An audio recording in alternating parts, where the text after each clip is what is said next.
With more screen usage and indoor time, myopia, also known as nearsightedness, is increasing and getting worse in children. Now, certified eye doctors can prescribe MiSight One Day, the first and only FDA-approved soft contact lens to slow myopia progression in age-appropriate children.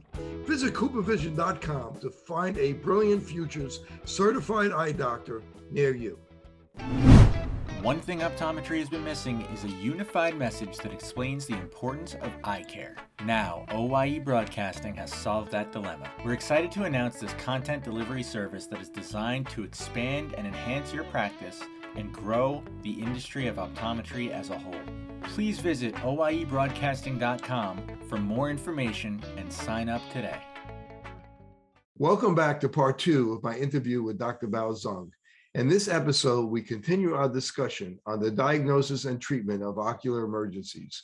If you're new here and you like our interviews, press like, subscribe, share, and hit the bell to get notifications of great new interviews. And please leave comments for that. So let's go back to high femur. So high femur, we have blood in the anterior chamber of the eye. There are 4 grades of high femur.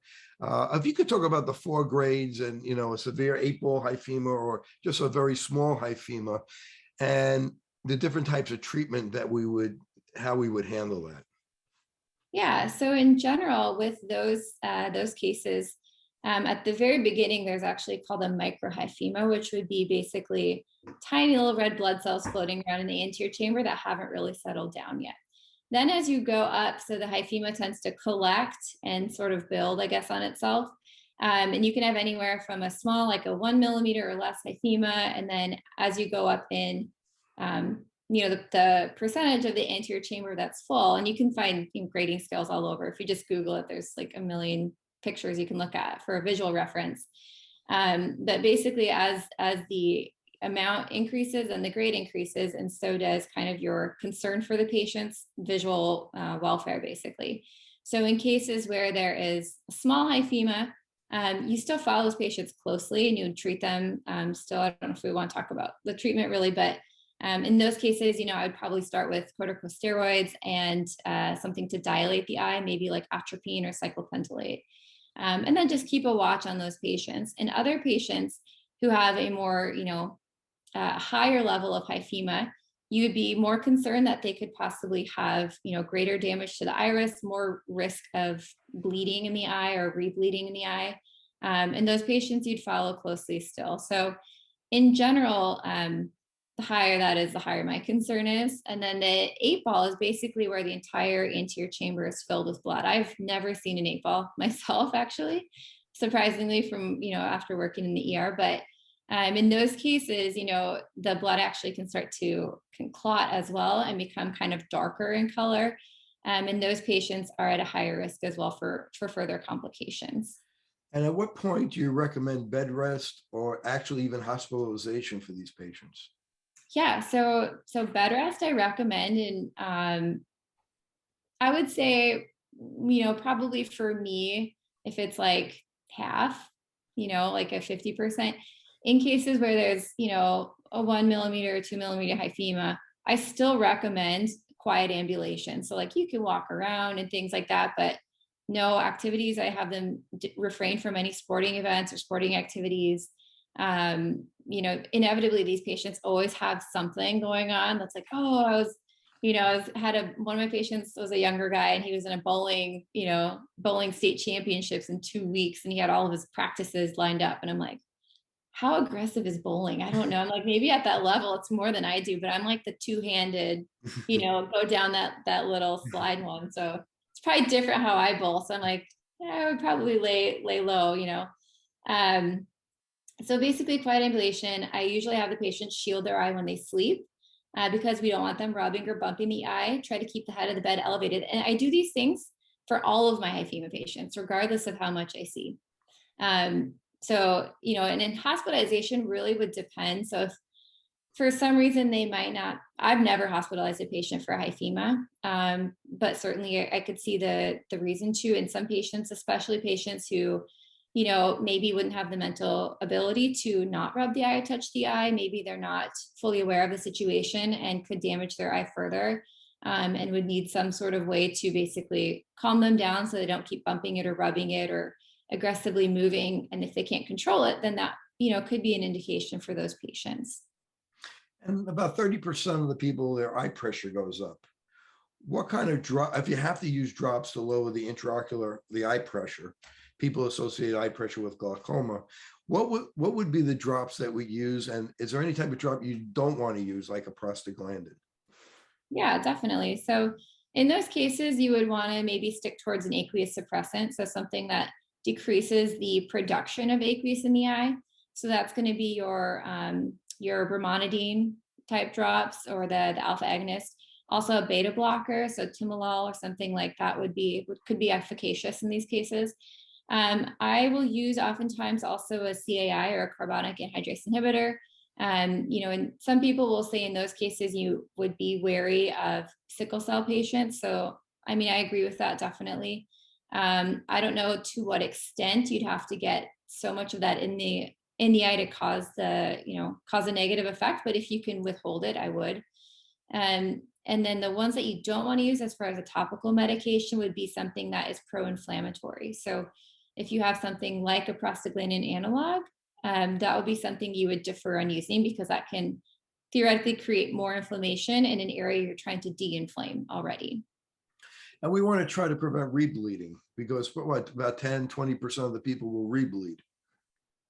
Yeah, definitely. So rebleeding can be dangerous for these patients, and typically the way that you'd see that is the hyphema, as it gets older, it's in the eye for longer, it should be shrinking down. So it's important to measure the height each time you see these patients, but it also gets kind of a darker color too. And then when you see a rebleed, you'll see kind of a layer of lighter, redder, brighter blood on the top of that. And that would be an indication that they've had a rebleed.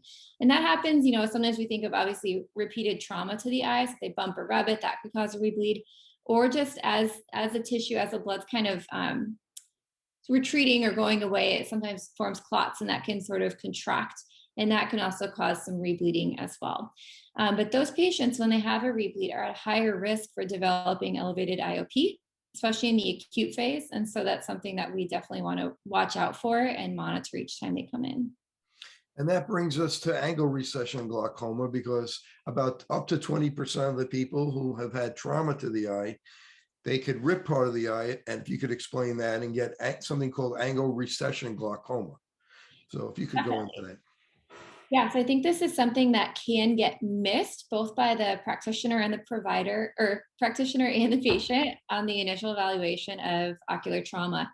And really what we want to tell the patient, I try to tell them the first time they come in, but I know there's a lot going through their head, so I'll repeat it again, is that these patients have a risk for developing glaucoma in this eye. Generally speaking, angle recession is, where there's trauma to basically the kind of the insertion of the iris into the angle, that actually the structures there can tear and rip, and that causes traumatic damage and also impacts the function of the trabecular meshwork, or the drainage apparatus in the eye. And so when that happens, there might be a part of that structure that's circumferential, but maybe 40% or 60% of it doesn't work anymore because it's damaged. So now you have an eye that has a reduced ability to get fluid out of the eye. Not every patient that has that structural damage will go on to develop glaucoma. But one thing I tell all these patients at the beginning, and again, as I see them, is that, hey, you're always going to be at risk for developing glaucoma, especially if, after everything settles down, after the blood clears, if you can do gonioscopy, which is definitely recommended for all of these patients, and look at the angle structure yourself and compare it both eyes, especially if you see an area where you can tell there's actually angle recession, then those patients should even have, that kind of that risk put in their mind, just so they know going on in the future they could develop this. And what's the time frame you think we have to wait before we could do gonioscopy? And if quickly just explain what gonioscopy is. Yeah, so gonioscopy is evaluating the structure of the drainage part of the eye, which is called the angle. And so because of the optics in the eye, and the way that light moves from inside the eye to outside of the eye, there's a barrier with basically how far kind of into the angle you can see. So we have to use a special lens on the eye to get over that surface interaction and be able to see the structure. So once we put the lens on the eye, we can evaluate the drainage apparatus much better. and we're able to see if there's any areas that have trauma or damage or things like that. So when we look at the structure of the eye, when we're looking for that angle recession, and we see it, generally those patients, if you've never seen them before, you ask, have you had a history of trauma in the eye? And really that should be done, I think, once you're really in the clear as far as the hyphema and ocular inflammation. So basically, a lot of people will say a month out you can do it. I wait until we're kind of done with the drops. There's really, in my opinion, not an emergency to do it at this point. And I'd rather make sure that the eye's stabilized and I'm not going to cause a rebleed. So certainly once all the hyphema is gone, even the microhyphema, then you could probably do it, so it might be a month in some cases, could be a little sooner, but I'd usually be probably on the side of caution and just wait a little bit longer.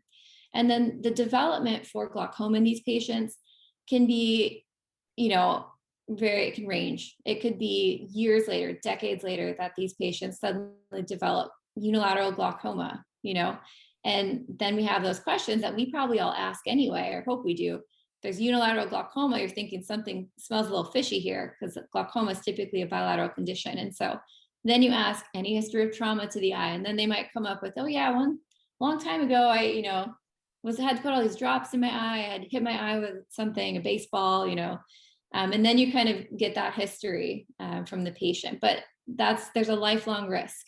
And then other studies have shown that the fellow eye is actually at a higher risk of developing primary open angle glaucoma, even if that eye didn't have trauma, if there's traumatic glaucoma in one eye. So that's also very interesting. I don't understand the pathophysiology behind that at all, but it's out there. So something to keep in mind.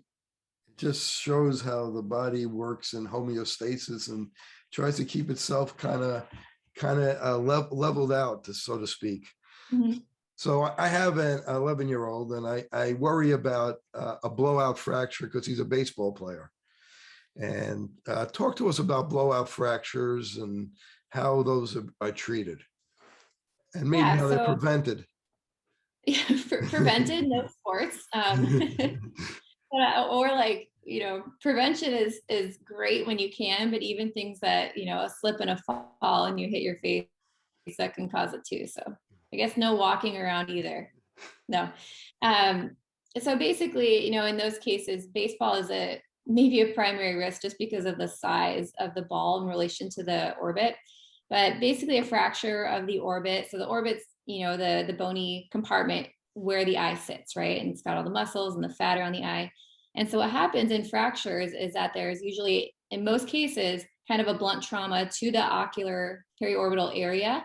And that actually causes kind of this force on the bone that can cause the bone itself to break or snap or something under that pressure. So a blowout fracture typically is from the floor of the orbit having the bones broken out. And so that's really what we're worried about there. So the patient typically can see double. The eye is swollen. At what point are we thinking about a surgical repair? Yeah, definitely. So I think the first question to answer is probably, when do we get imaging for these patients? And so a lot of patients will come in with trauma around the eye. Maybe they got, punched or something in the eye, or had a baseball bat, keep going back to baseball, sorry. Any sport, tennis, we'll say tennis. Well, I recently had a patient with a high femur, and he was playing cricket. So in this area, they play a lot. Where I live, there's a lot of cricket being played because people are from parts of the world where they play cricket. So I don't know if you ever had a cricket injury with a high femur, but I did. I can't say that I have. Probably the most interesting one was a champagne cork to the eye. Yeah. It got from celebratory to non-celebratory really quick for that individual. But for the orbital fracture, what we look at first is different signs. So definitely what you said, double vision, pain when they're moving the eye, or just pain in general, swelling around the eye. The eye might be proptotic or sticking forward in cases where there's a lot of swelling behind the eye, or the eye could be enophthalmic or kind of sunken back if there's a fracture, because then in the case of a fracture, some of that maybe orbital fat or tissue muscles could have herniated into a sinus, especially the floor, there's a lot of room for things to go, and then the eye can actually sink back and sometimes downwards. So those would be clinical signs that there's maybe been trauma. But I will say not every patient that has double vision has a fracture. Not every patient that has pain around the eye has a fracture. So how do we tell the difference? In most cases, when I see a patient that has, had known trauma around the eye, one of the first things that I always think about that's actually saved me in a couple cases was the V2 sensation. So there's a, cranial nerve V2 or 5. So the maxillary division of the trigeminal nerve actually passes from the infraorbital fissure and goes down on the floor of the orbit and then kind of dips down into the bone. And then it comes out right here in the front in a canal. And so what happens is when there's a fracture of the floor, it usually can break that canal because that's a weak spot of the orbit. And it's going to damage that nerve, when that happens. And so one of the questions, like I said, this has saved me a couple of times. And one patient, it was the only thing that she had after trauma, some bruising around the eye. And I just felt right here. And I said, can you feel this? And I compared both sides. She said, no, I can't really feel it on that side. Okay, well, then obviously we know there's probably a floor fracture. You can also ask about teeth numbness on the upper side of the teeth, or lip numbness, or just cheek numbness in general. I usually have them take their mask on and actually, feel that area. So that's a big sign for me. If I have someone that has that numbness, I will definitely get a scan regardless, because I feel like it's such a high probability that they have a fracture. The other thing is if they have enophthalmos or proptosis, I'll get a scan. If they have diplopia in primary gaze, I'll definitely get a scan. If they've got a little bit of double, only when they look really far off to the side, that's maybe not as specific for a fracture. But certainly, you could still get it if you're concerned. And then the next question that you're kind of posing is, when do these patients need surgery? There's a couple cases where these patients should have surgery right away. One of them would be that if there's, entrapment of the muscle, basically into the bone. And the reason that that's a problem is if that muscle is captured or entrapped and then it becomes ischemic, that muscle no longer will have function. And it's oftentimes on imaging, you can see it's kind of tethered to an area or tethered to a broken spot of bone. The other thing that can happen, especially in kids, is they can have a green stick fracture, which is basically where their bones, just like, everything, they're more flexible than us old people are. And so as their bones are too, their bones can actually stretch a little bit and then kind of snap back into place. So older people will have a bone that doesn't stretch or have that flexibility, it just breaks. But younger people will have a bone that kind of stretches and snaps a little bit, and then it can snap back into place. And doing that can actually capture tissue in that area. And so that would be something that would need, definite repair as soon as possible. The other case is something that is probably less common or not thought about very much, but it's the ocular cardiac reflex. And so if we have patients that have some kind of fracture and trapped tissue, or there's, tissue or like fascial tissue that's trapped and is tugging on a muscle, it can actually start sort of this almost vagal, or it is a vagal response, basically, where the heart rate can drop. It can cause a sinus bradycardia, it can cause abnormal heart rhythm, low heart rate, and that actually can be life-threatening. So that was first described, I believe, in cases of strabismus surgery, where they're actually going in and, moving muscle, tugging and cutting. During surgery, people would start to become bradycardic, but it can happen also in trauma cases where there's entrapment or pulling of the tissue. So entrapment of tissue, or, these patients that have kind of this vasovagal type appearance with trauma, those patients should be repaired right away. The other patients that have a fracture, not every fracture needs surgical repair. And so patients that don't have a lot of diplopia, that don't have diplopia in primary gaze, sometimes, surgeons will wait a week or two and just kind of monitor them closely and see if there's any recovery of function. So a swollen muscle can cause diplopia, even though it's not trapped in anything, right? And so after a couple of weeks, if they're going to repair patients that don't need emergency repair, they're usually going to do it 1 to 2 weeks later to let some of the inflammation settle down. Some of the things go back to a more normal state before they go in and start operating. And in those cases, at that point in time, you can see if they've had, a significant improvement in their symptoms. They're not having double vision anymore. There's no globe malposition, either anteriorly or posteriorly. They might wait. They might just monitor the patient. Not everyone needs to have it repaired. But at that point too, as swelling's going down, maybe they didn't have enophthalmos initially, but now they're starting to have a sunken back appearance. Those patients are probably going to have even more sinking or more kind of retraction of the globe as inflammation continues to heal. And you don't want that being a problem long term. You want that symmetry for the patient afterwards, for a lot of reasons. And that patient might undergo repair, a couple of weeks after their injury. And typically you don't want them blowing their nose, and sometimes No. you hear that crackling noise, the crepitus. Yeah. So that's definitely not something you want. So, when you see these patients and they have an orbital fracture, maybe they don't need repair right away. What should we be doing as far as educating the patients? Number one, we should tell them not to blow their nose. And in these cases, I feel like they probably would have more nasal secretion than normal. And so you really have to stress that. Also, if they're going to be sneezing at all, you want them to open mouth sneeze. If they're out in public, put their mask on first, so they're not spraying, I can't say the word, otherwise we'll get Right. taken down from YouTube, but you know what I mean? Yeah. So basically in those cases that you want to reduce the amount of kind of that Valsalva pressure that people have, because that can actually force air. If there's an opening between the orbit and a sinus, which if they had a fracture, that's probably where it's going to be. It can let that air up into the orbit and can cause, orbital, sometimes in severe cases, like an orbital compartment syndrome, which puts pressure on everything and can affect the optic nerve as well. I've seen a case of a guy that came in. I actually just gave this in a lecture like last weekend, and he had felt fine. He got punched in the eyes in a boxing match, and he got punched, felt fine, no symptoms. A couple days later, he's in the shower and he sneezed, and he comes out of the shower and everything's super swollen on that side. Well, it was all air basically, because he had a fracture he didn't know about. But when he sneezed, all of the air rushed up into his orbit. It was all preseptal. There was some that was postseptal as well. And that was really we're like, well, you definitely have a fracture. So we got imaging, and you can see these dark air spaces around everywhere. So yeah, you don't want them to sneeze. And then also people will prescribe nasal decongestants or over-the-counter decongestants. And that's basically to help them not have to sneeze. It kind of dries things up so they don't have as much running and leaking. And then some people also prescribe an oral antibiotic as well. This is, I think, in the literature, something that, there's not a recipe book for everything.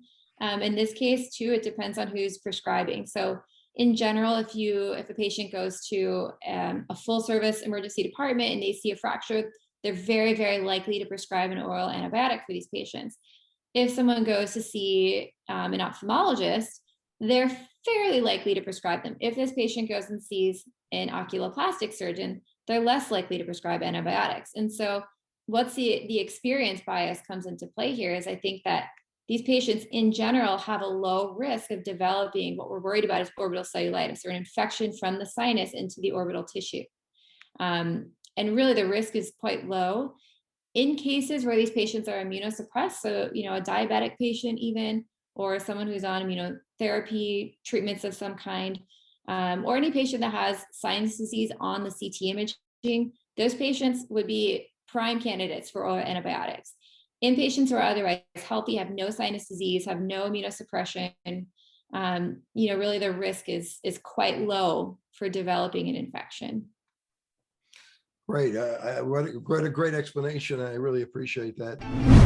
One thing optometry has been missing is a unified message that explains the importance of eye care. Now, OIE Broadcasting has solved that dilemma. We're excited to announce this content delivery service that is designed to expand and enhance your practice and grow the industry of optometry as a whole.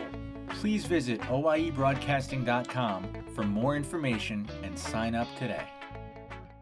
Let's talk about somebody that has flashing floaters, new floaters, maybe they've lost part of their vision. So what are we thinking? Yeah, definitely. So in those symptoms, and they come in a lot, we're worried specifically about retinal tears, retinal detachments. And so really we tell the patient that calls in with those symptoms, hey, you know what, we can talk all day on the phone, but there's no way we're going to know until you come in. And really laying your eyes on their eyes, it sounds really cheesy, is the only way to know for sure. So we look for, signs in the vitreous like blood or pigment in the vitreous. We look for a posterior vitreous detachment where you can see kind of that posterior hyaloid face coming anteriorly, or maybe a Weiss ring over the nerve.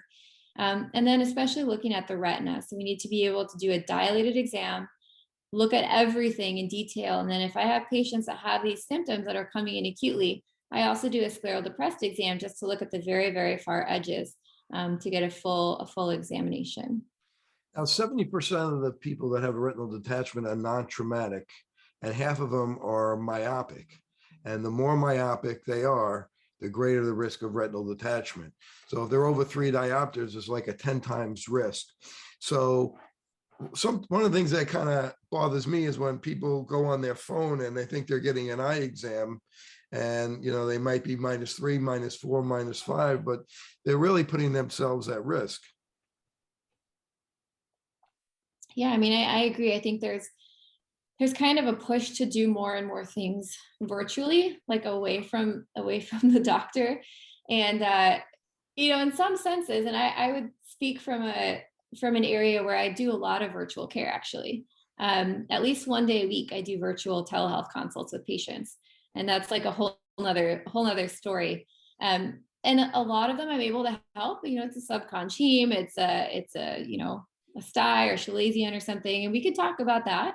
But a lot of cases I'm not able to see, and the patients usually understand that once I explain it to them. But going, online and doing things without seeing a doctor in person, especially if you have symptoms like that, the flashes, floaters, things like that, you really are, they're doing a disservice to their own ocular health, because there's no way that anyone would be able to evaluate that remotely. Even when there's, like a screening retinal camera somewhere, I still don't feel like that's, as good. It's not as good as an in-person exam, because we can't see everything. We can't get as far peripherally in the retina to look for pathology. One of the things that we really have to worry about with retinal detachment is whether the macula is on, whether the macula is off, and how much time can they wait? If you could go over that. Definitely. So the macula, of course, is the central part of the retina, the most important for our crisp, 20/20 vision, or our best visual acuity. And so when that detaches, those patients obviously have a drastic change in their visual acuity and the clarity of their vision in their central vision. And so really, if we have a patient that comes in, that's the macula is still attached and they have a detachment elsewhere, those patients are treated, emergently, because we need to basically keep the macula on for the best possible acuity outcome in the end. Once patients have the macula detached, I think you'll find maybe some discrepancy in the literature as far as when they need to be, repaired surgically. Generally speaking, if the macula is off, repairing it anytime within a week, they have pretty much the same outcomes. Then the outcomes we look at, is essentially visual acuity. There are some other studies. I think we'll maybe see more of this coming out in the literature. I know there was a survey of UK or United Kingdom vitreoretinal surgeons, and they're basically kind of all sharing their outcomes together, a huge N. And some of them were basically supporting earlier repair. And so they were kind of using terms such as time of macular detachment. And so some of that is maybe controversial because it depends on the patient's thinking back. When did you lose your central vision? And maybe they're not able to say, but when did that macula detach?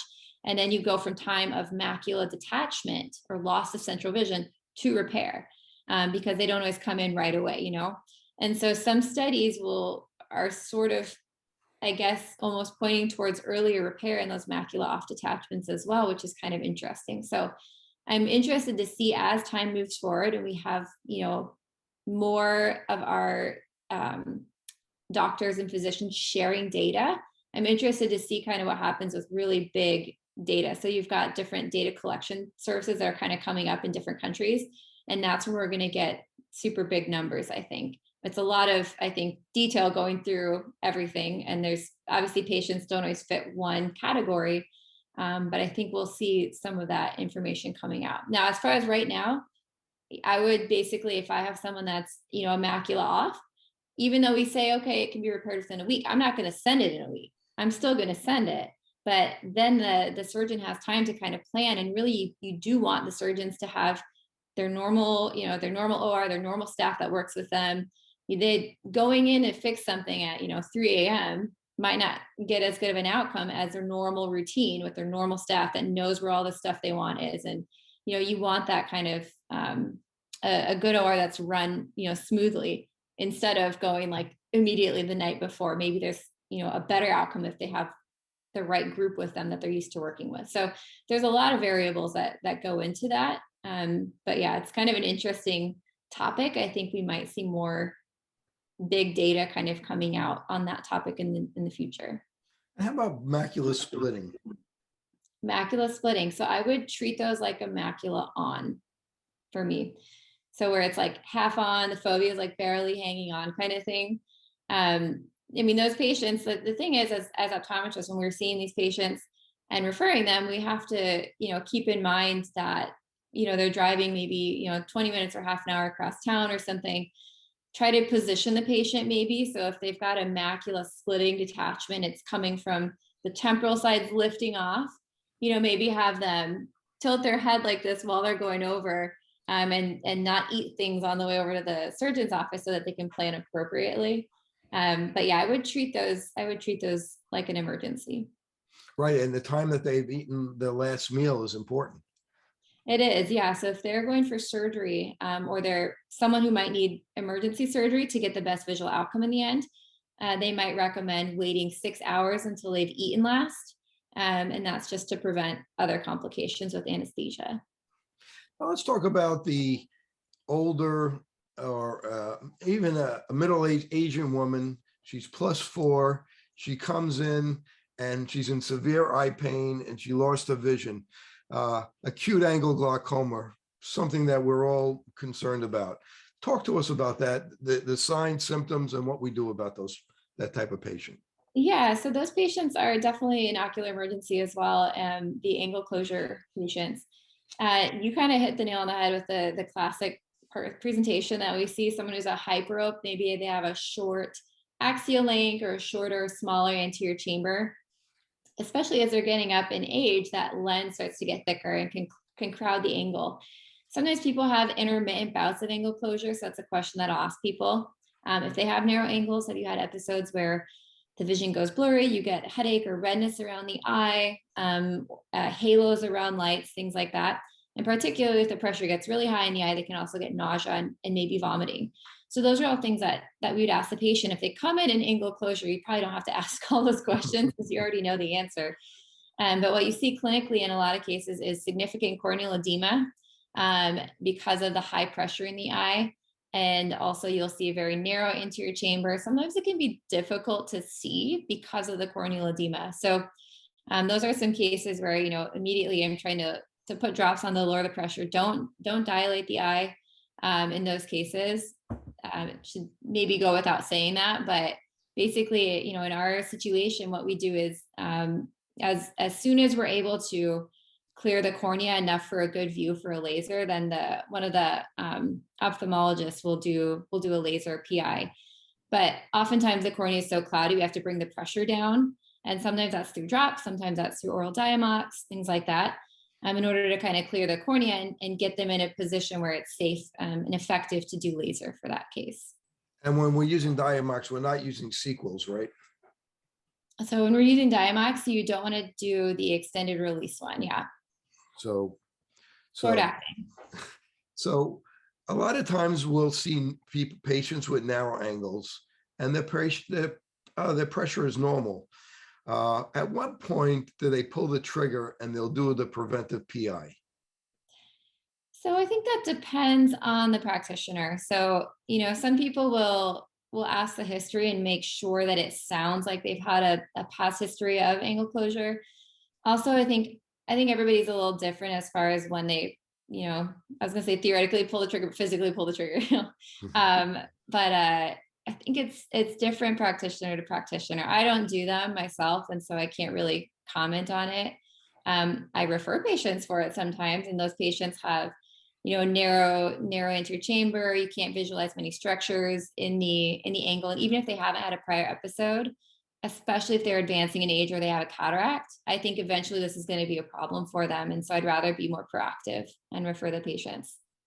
You know, well, I've seen very commonly that patients will have headaches or eye aches with normal pressure and narrow angles. When I was in school, which was way before you were in school, they used to tell us that glaucoma patients don't have headaches other than angle closure glaucoma, but there's a spectrum between angle closure and open angle glaucoma. And a lot of those patients will have eye aches or headaches.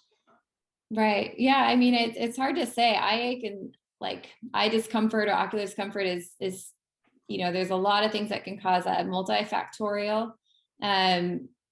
Generally speaking, I'm not as familiar with, eye pain from glaucoma itself, unless it's, angle closure or something like that. But there's a lot of reasons why people can have pain that's relegated to the eye, that may or may not be actually from the eye. So hard to say sometimes. Let's talk about corneal ulcers, and then we're going to finish up with diplopia.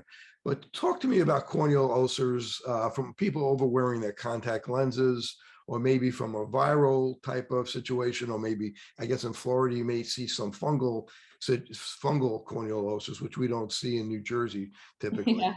So tell us about your differential on corneal ulcers, how they're treated, and what kind of recommendation can you give to the contact lens patients out there to be a little extra careful? Yeah. So, I mean, first recommendation is, making sure that you are wearing contact lenses that are prescribed to you, that have been fit on your eye by an eye care professional. And then also you want to be in a lens that's kind of the updated lens that have better, what we call DK over T, or better oxygenation for the cornea and the ocular surface. So that's the first step. Next step is wear them smartly. So I never recommend people sleep in their lenses overnight, even if the lens is technically FDA approved for overnight wear. No matter what, wearing a lens on the eye increases your risk of infection. Wearing a lens on your eye without taking it off increases it significantly more. And any other bad habits that we might have also increase that risk. So swimming in the lenses, going in the hot tub with lenses, showering with the lenses on. And generally speaking, those are high risk behaviors for the eye. Now, what can happen is that there can be microbes that get under the lens and affect the cornea. And at that point where there's inflammation in the cornea, we suspect there's, infectious etiology, we'll call it a microbial ulcer or suspected microbial ulcer. And those are cases that definitely need to be seen by an eye care professional. I'd recommend for any patient who wears contact lenses, who has a red eye, or any patient that has a red eye in general, to go see an eye doctor first instead of, going to an ER, because I feel like in a normal ER, they're just not equipped with the microscopes and things like that we have to see better. And then in those cases also, you're going to have a more thorough examination. And then if you can be treated or, referred if that's indicated. Great. And how about if it's something that's really painful, that a patient may have an ulcer, maybe it's a parasitic acanthamoeba. Are you still seeing those things in Florida? Yeah, definitely. I mean, they're not the most common ulcers that we see, thankfully, because they're pretty hard to treat. But in patients, we see pretty much everything. I mean, bacterial is probably still the most common by far and away. So like Pseudomonas or your gram negative, especially in the contact lens wearer or the younger patient. We also do see a decent amount of fungal infections. And so in those infections, they can be different types. I mean, they don't always show up the same way. Hyphal versus maybe like a yeast formation. You can't tell based on looking. And so that's where, if it's a bad ulcer or it's not improving, we always do a culture to assess what's growing there. And then in other cases, you'd have to always consider herpetic as a possibility, because herpes can cause what looks like an infectious corneal ulcer. And it always should be on the differential, especially if there's, more of a lack of pain or not as much pain as you'd expect. And then in cases where there's severe pain that's out of proportion to your clinical findings, you always have to keep Acanthamoeba on the back burner. And that's a parasitic infection that basically is really hard to treat, has two different kind of life forms in the eye, and is usually found in things like fresh water. So showering, or even like your hot tub or pool can have that. Has there been any update on treatment for acanthamoeba? Anything new that has actually works faster? Yeah, well, there's one, I think, is it in a stage or phase 2 studies right now that's actually for Acanthamoeba keratitis. I totally could be, I don't know the name of it, but I feel like I just read that last week and I'm not sure which one it is, but that would be very interesting. But yeah, I mean, as far as those go, I mean, there's oral antiparasitic medications that are really expensive that have been used.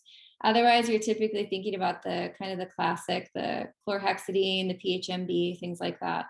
And then also, our institution, so we've got a cornea surgeon here that's been doing a lot of photodynamic therapy on cases. And he's been doing them on different types of microbial infections, bacterial, fungal, and then I think has a few on acanthamoeba as well. So it's really interesting to kind of see where those types of, I guess, not your typical treatment, but where that kind of treatment's going, especially with, photodynamic therapy, if that's something that people are using for cross-linking or they have instruments that can do that, it would be helpful to see how that works, how that improves treatment strategies. And you culture all ulcers, or if it's something that you typically that looks typical, you won't culture them. Yeah, generally speaking, if it's small or peripheral, I might not culture them if I'm not, really concerned about vision loss acutely. In cases that are central, even if they're small, I do tend to culture those just because you have less real estate in the middle of the cornea, and you want to know what you're dealing with before you're throwing antibiotics on it, because that can affect your culture positivity rate. And then also, anything that's big or, a lot of them that could be multifocal or multi-locations, those are ones where you would probably culture earlier on just to make sure you've got kind of a leg up on what you're treating. And are you using fortified antibiotics when you're using antibiotics for bacterial infections, or are you using just commercial available? Yeah, so it depends. I mean, I'll use commercially available if that seems appropriate at the time. Smaller ulcer or one that I'm maybe less worried about, then I would use something like maybe moxifloxacin. And then other ones that are central or bigger or progressing rapidly or something, then typically I'll use fortified. So usually it's fortified vancomycin and tobramycin at our institution, if you're thinking bacterial. And that's kind of a starting point for most of them. And then as we get data back from culture results, we'll change the treatment strategy. And so, if something grows back and it's fungal, do we really need those fortified antibiotics on? Probably not. You might switch over to something like natamycin, maybe keep a broad spectrum, polymyxin B trimethoprim on 4 times a day to prevent super infection. But we don't need the really heavy hitting toxic fortified antibiotics anymore because we're treating a different thing. So it really depends on kind of what grows back, and then speciation if possible. And when you treating, are you doing it every hour, every 2 hours with the fortified antibiotics? Yeah, it depends too. Depends, So right. I'll do either one. If it looks bad, it's either going to be every hour or every 2 hours around the clock, maybe for the first day or 2 days. But it sort of depends on the appearance of it when they come in. And the typical treatment for fungal, natamycin, how often are you using orals as well? So I would say that I don't treat much fungal myself because I'm in an ER setting. And so I see them when they first come in. And in my setting, it's hard to prove that it's fungal right off the bat. Sometimes you have your suspicions, right? But even if I have a suspicion, I usually start with antibiotics first. And then like I had one that showed on the Guim sustained hyphal elements on like day 2 or day 1 when they did it. And then it grew fusarium on day 2. So at that point, that was a pretty quick turnaround for fungus. And then the treatment was switched, but I wasn't seeing that patient anymore because I'm in the emergency department. So they were switched to natamycin. I think it was every 2 hours. And then another one that I had was a type of candida that was pretty recent as well. And he was started on natamycin initially, and then ended up switching over to voriconazole and oral, so fortified voriconazole and oral fluconazole, because those might have had a better efficacy on that type of yeast, actually. Oh, very interesting. Thanks for that. I want to finish up with double vision. As eye doctors, it's a common symptom but it could be also a scary symptom because somebody could have an aneurysm or a brain tumor that complains of double vision. Talk to us about how you work up a double vision patient.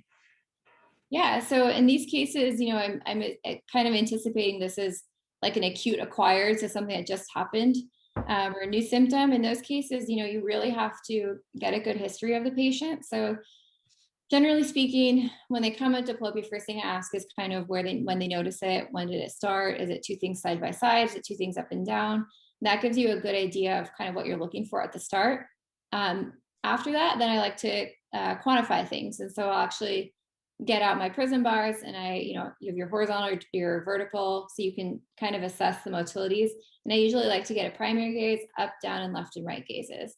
And that helps me put numbers in writing, write it down. And then that's good for me when I'm kind of processing what's going on, as well as moving forward in time. We can see where the patient started today and we can compare it in the future, because that becomes important in a lot of these cases. The other thing you want to do is see if it follows any sort of pattern. So does this look like a classic third nerve palsy? Is this a classic fourth or a sixth? In those cases, then those types of nerve palsies, especially if it's if it's just one involved, it's got a very specific pattern, then we know kind of what the most likely scenarios are. So in these cases, which we'll call like a mononeuropathy, if they have a third nerve mononeuropathy, there's only one. How do you know there's only one nerve affected? Because you have to check all of the cranial nerves. So every time someone comes in with, a 6-nerve palsy, even though the second you look at them, you know exactly what it is because the eyes, pointed inwards, you still have to check the other cranial nerves too. So don't forget about the other ones, and don't forget about 5, which is sensation, right? So those all become really important. Once you've determined it's just one, then in the back of your mind, okay, the most likely scenario is microvascular of some kind, especially in our adult population. And so go down that list. Do they have a history of high blood pressure, hypertension, lipid imbalance? Then the next thing would be, cases of maybe a compression or a mass or something like that. And then also trauma. So trauma for the fourth nerve is the second leading cause of acquired adult fourth nerve palsies. So going down that list, the review of systems is really, really important. Once you get into situations that are more than one cranial nerve at a time, or maybe not an easy pattern, you have to start thinking about either multiple cranial nerves, which all come together at the apex or in the cavernous sinus. Then you also have to think about diseases of the orbit itself. So something like thyroid eye disease can cause a it's not going to be specific for one pattern, but that's something that you would think about. Or, a different disorder of the orbit, maybe a mass or something like that, a hemangioma or meningioma or lymphoma, things like that can also cause double vision. Now, in those cases, if there's something in the orbit, usually you're going to see other signs. Maybe the eye will be proptotic. Maybe they'll have some swelling or fullness of the upper lid. They might have decreased vision on that side. So your exam really becomes especially critical in those cases too, for looking into these other kind of details about the patient and the facial symmetry and things like that. In general, if patients don't, if they have one cranial nerve that's affected, but they're younger, so maybe they're, 30 years old, or they're less than, 55, if they've got any history of cancer at all, they get a scan. They're younger, they get a scan. If they have any, any history of basically other orbital disorders or something like that, then I would scan them. If they don't fit the rules, basically, they definitely get a scan. And then even in some cases where they do fit the rules, I feel like just having had the opportunity to work where I work, I've seen enough things where they fit the rules and they should have been a microvascular third nerve palsy, and they ended up being a mass. And it would have gotten figured out eventually, but it would have been later in time. And so things like that make me a little bit more kind of, I guess, a little bit more of a push to scan, double vision patients to look for, a structural anomaly or something like that. And how about maybe that's good, myasthenia, MS type patients? Yeah, definitely. So those would fit into the category where they don't fit a pattern, right? So in myasthenia that's a tricky one because it can start out as something that looks like an isolated fourth nerve palsy and then develop a ptosis on the other side, So you have to keep your differential open and always be willing to add things to your differential as time goes on, as clinical picture sort of morphs or changes. MS can show up as an isolated nerve palsy, but again, those patients might be younger and not have cardiovascular risk factors, so they should be scanned. I had one patient that presented with, he basically had decreased vision and bilateral optic atrophy, but going through his history in the past, he had had a 6th nerve palsy when he was in his early 20s. That's not normal, right? So that patient ended up having multiple sclerosis. And then the optic atrophy was kind of a secondary thing years down the road from, either recurrent bouts of optic neuritis or maybe progressive, secondary progressive. So that was kind of an interesting case. I've also had a patient that showed up with a 4th nerve palsy that was isolated 4th, was stable for a few weeks, and then developed a small ptosis on that side, but it was really mild. Then her eye started to get a little bit red on the same side. And then all of a sudden she showed up and she had, a proptotic swollen eye with basically ophthalmoplegia. And hers was a developing CC fistula, but it started with the 4th nerve because the 4th nerve runs through the cavernous sinus. And so you have to always keep in mind that things can change, and don't be dead set on your diagnosis so that you miss something, more serious or more grave. The last question I want to ask you, and I really want to thank you for your being so generous with your time. I have to ask you about migraines. Patients are always coming in, they lost half their vision, they lost part of their vision. I'm sure you see a lot of patients in the ER with migraines. Can you talk about those patients? Yeah, definitely. So migraines are something we see a lot because of the most classic symptom visually would be the aura. So people get kind of these sparkly, sometimes colorful or jagged, edgy lights that typically are on one side of the vision. And patients will think it's one eye, but it's actually the one side of both eyes.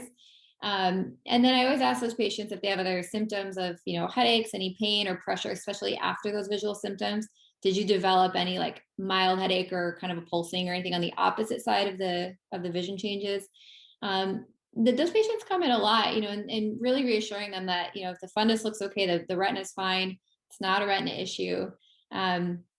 But we, a lot of times, are probably the first people to give a diagnosis of probable migraines just because of how they come in.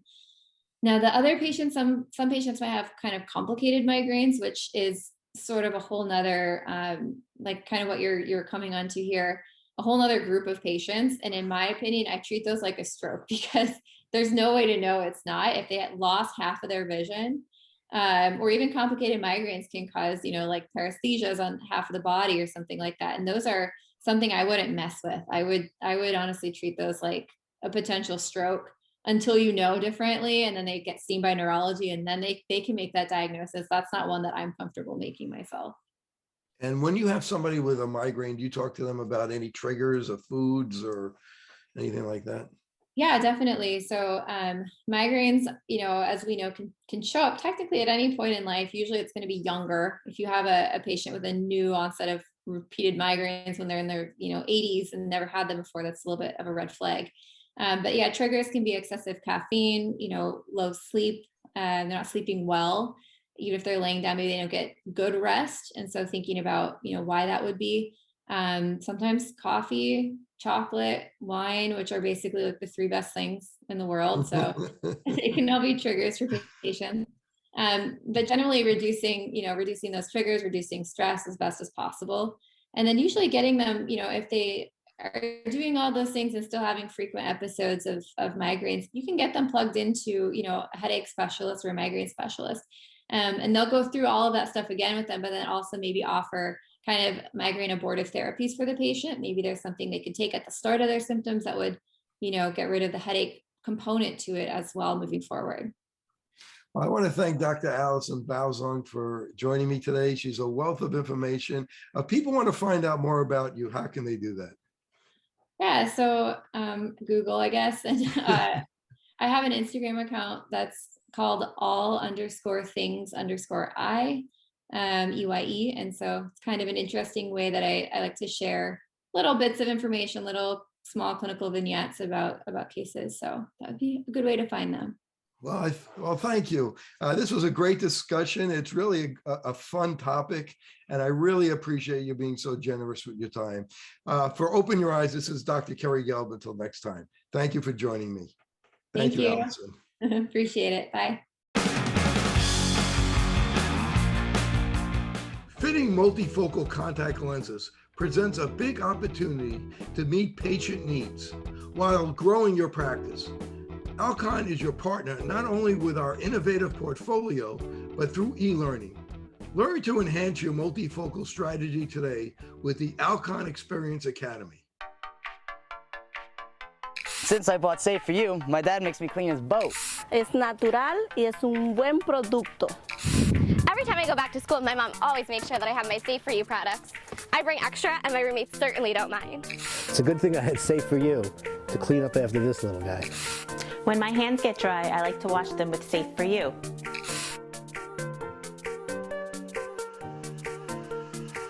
And most importantly, the reason why I buy Safe For You is because it's safe for me and you.